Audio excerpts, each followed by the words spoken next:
देवर छोड़ा यार क्या है? क्या था? ये पूछते हैं तो बिल के बारे में दे दो, बाद में करेंगे। चलाएंगे पूरे। अध्यक्ष जी का आदेश हो गया तो मानना पड़ेगा। बताओ भाई।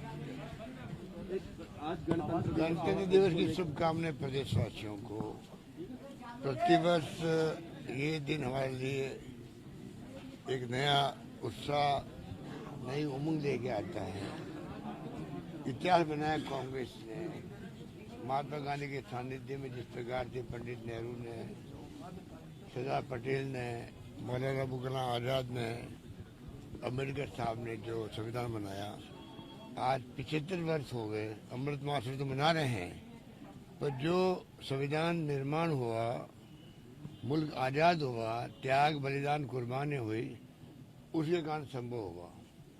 और 75 साल का सफर तय करते करते आज हम कहाँ के कहाँ पहुँच गए हैं। फिर भी हमारे कुछ देश के नेता उसको नकार रहे हैं। इससे बुरी बात क्या हो सकती है। अनफॉर्चुनेट है देश के लिए कि देश और दुनिया जानती हिंदुस्तान आज़ादी के वक्त क्या था, हम कहाँ पहुँच गए।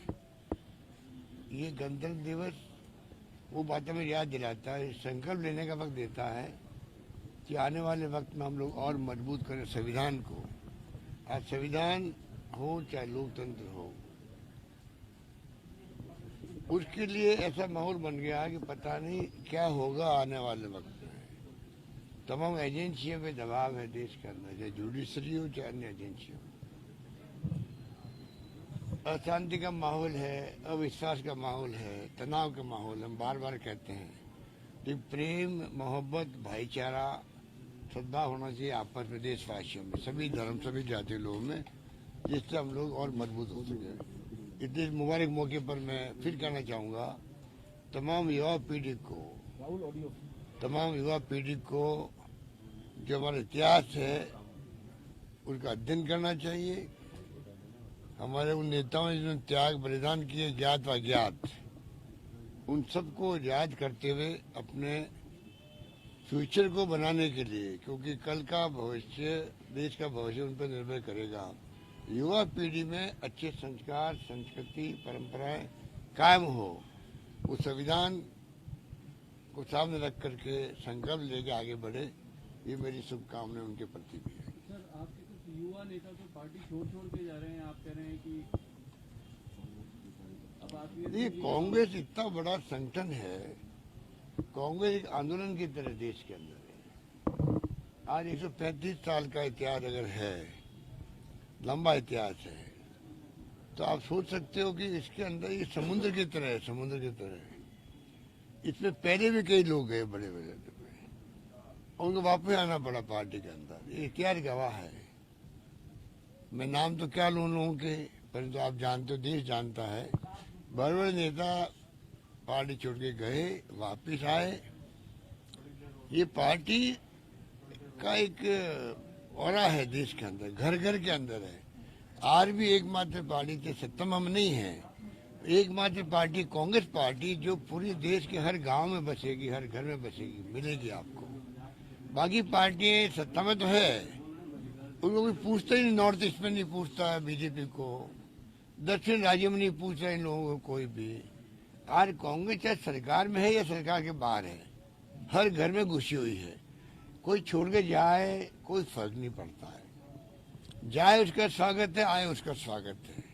राहुल गांधी ने जो बात कही थी, नहीं भाई जाना हो तो जाओ, बाकी तो कम से कम लोग काम करें।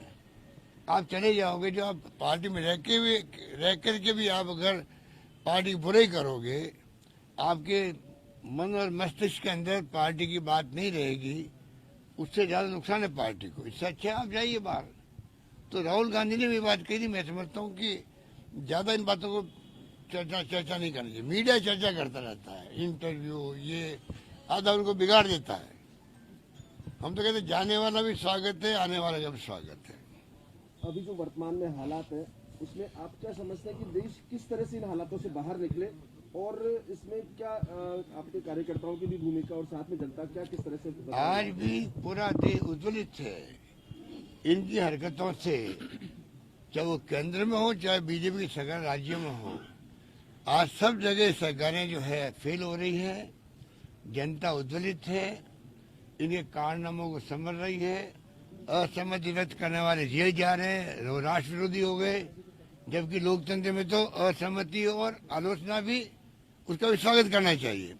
इसलिए आज देश पूरा समझ रहा है, धीरे धीरे उनका ऑरा खत्म हो रहा है और जनता इनको सबक सिखाएगी, टाइम आने पर आप देखेंगे।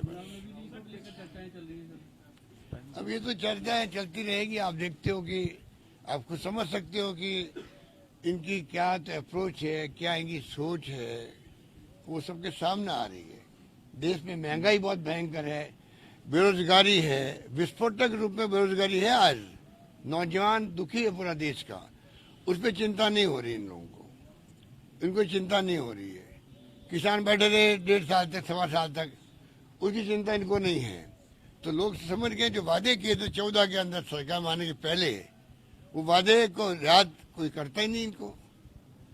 उन बातों को वापस पब्लिक के सामने ले आके आ जाओ तो इनको कुछ, हमें कुछ कहने की जरूरत नहीं पड़ेगी, जनता तो समझती है। धन्यवाद।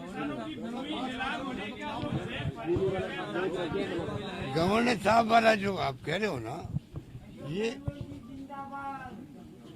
गवर्नर साहब के राजभवन से जो आपने ये जो बात उठी है, देखिए 5 एकड़ तक का कुर्की नहीं हो, इसलिए हमने सिविल प्रोसीजर कोड में हमने संशोधन किया असेंबली के अंदर और उनको गवर्नर साहब को भेजा हुआ है।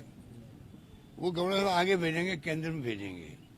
हमारा मकसद उसके बारे में है, वो जब अगर केंद्र सरकार मान लेगी, संविधान संशोधन हो जाएगा, उसके बाद में किसानों की 5 एकड़ तक की जमीन कुड़क नहीं हो सकती है। ये हमारी भावना है। अब जो कोई विधायक का नाम जो है जिसके लिए कहा गया है, वो टेक्निकली वो नाम नहीं होगा, अलग बात है, पर कानून तो पास वही ना असेंबली के अंदर, ये तो रिकॉर्ड के अंदर है। राजभवन नहीं जानते इस बात को, तो राजभवन ने कह दिया भाई कि नहीं, इस नाम का कानून हमारे पास नहीं आया, तो नहीं आया उनके पास में।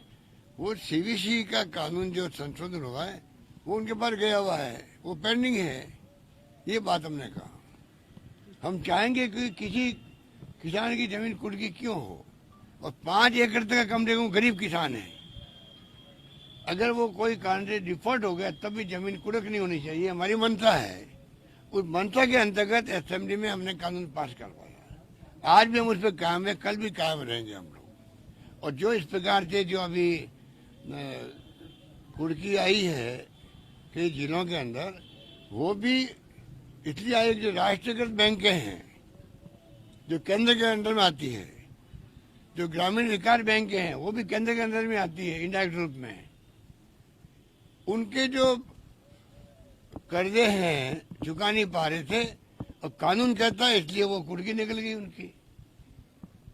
इसमें राज्य सरकार का कोई दोष नहीं है। और विपक्ष को पूछो, कानून आपकी सरकार का, बैंकें आपकी है, केंद्र सरकार की है बैंकें, उसकी कुर्कियां निकल रही है, आरोप सरकार पे लग रहे हैं, राजस्थान के ऊपर लग रहे हैं। हमने कर्जे माफ किए, ये उस पर गलतफहमी पैदा कर रहे हैं। अरे इनके जमाने के कर्जे भी हमने माफ किए हैं। इन्होंने 50,000 तक का कर्जा माफ किया, हमने अनलिमिटेड कर दिया। जिस किसान का कर्जा माफ 50,000 किया, हमने उसका 1 लाख, 2 लाख, 2.5 लाख जितना भी था वो सब माफ कर दिया। फिर भी जनता को गुमराह कर रहे हैं। हमने कहा था कर्जे माफ करेंगे, हमारी बैंकों के कर्जे माफ होंगे। जो सरकारी केंद्र सरकार की बैंकें हैं उसके माफ हम कैसे कर सकते हैं? आज केंद्र की बैंकें हैं, उनके लिए प्रधानमंत्री को रिक्वेस्ट कर रहे हैं, वित्त मंत्री भारत सरकार को रिक्वेस्ट कर रहे हैं, भाई आप आगे आओ। अगर इंडस्ट्रीज का कर्जा करोड़ अरबों का माफ हो सकता है उनका एनपीए के नाम पर, तो किसान का एनपीए क्यों नहीं हो सकता? जिनके तो 5 लाख का, 10 लाख का, 2 लाख का कर्जे होते हैं, मामूली कर्जे होते हैं। हम बार बार कह रहे हैं भाई आप भी आगे आओ। उसमें हमने कहा है हम उसमें भी अपना हिस्सा देंगे, उनमें अपना हिस्सा देंगे, पर सेटलमेंट करके आप किसान को मुक्त करो, ये हमारी मांग है। यूपीए गवर्नमेंट ने बहुत 1000 करोड़ कर्जे माफ किए थे, तो मोदी जी गवर्नमेंट क्यों नहीं कर सकती है? और गुमराह करे, पूरे प्रदेशवासियों को गुमराह कर रहे हैं। इनकी पोल सब असत्य बोलेंगे जितना ही लोग, जितने नेता बीजेपी के स्थानीय राजस्थान के नेता, ये सब एक्सपोज होते जा रहे हैं राजस्थान के अंदर, इसलिए बार बार चुनाव हारते हैं लोग। इनकी जनता जवाब दे रही। धन्यवाद। Thank you sir.